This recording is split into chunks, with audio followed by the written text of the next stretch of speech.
On n'a tellement pas de corrélation entre le prix, l'amorti, les technologies et l'incidence des blessures qu'on pourrait acheter une chaussure très simple, à très bas prix, et ça pourrait faire la job. Mon nom, c'est Blaise Dubois, je suis physiothérapeute spécialisé en course à pied. La course cause inévitablement des blessures.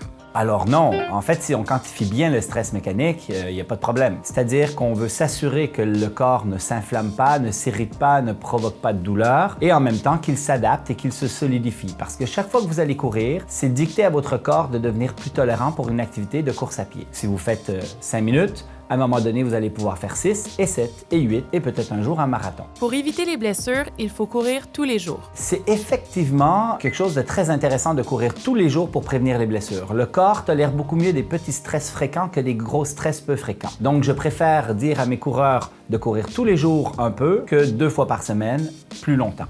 Il faut s'étirer après une sortie de course pour prévenir les blessures. S'étirer après pourrait être bon pour certains individus qui ont une tendance à avoir des rétractions musculaires, c'est-à-dire ils ont une tendance à être raides, mais le stretching, la souplesse est quelque chose qui a été largement surfait. Si on veut prévenir les blessures, il y a bien mieux à faire que de l'étirement. Avant une sortie, il faut simplement augmenter sa température et progressivement s'activer dans la gestuelle qu'on va utiliser pendant notre sport. Par exemple, si on fait des intervalles, on fait de la vitesse, on va commencer par marcher, jogger tranquille pour se préparer à la vitesse à laquelle on va faire notre entraînement. C'est tout, pas d'étirement.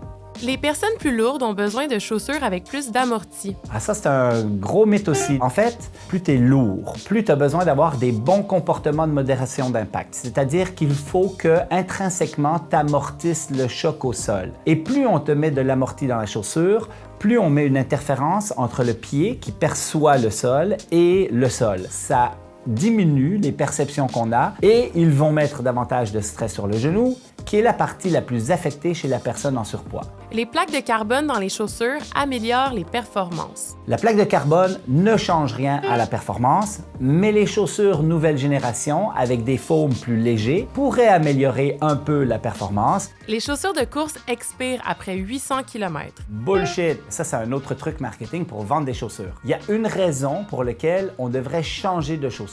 C'est quand elle devient déformée et qu'elle nous emporte dans un vice biomécanique auquel on n'est pas adapté. Avec une chaussure plus minimaliste, on pourrait courir jusqu'à 3000 km en fin de compte si elle n'est pas déformée puis qu'elle est durable dans le temps. Il faut lever les bras pour enlever une crampe.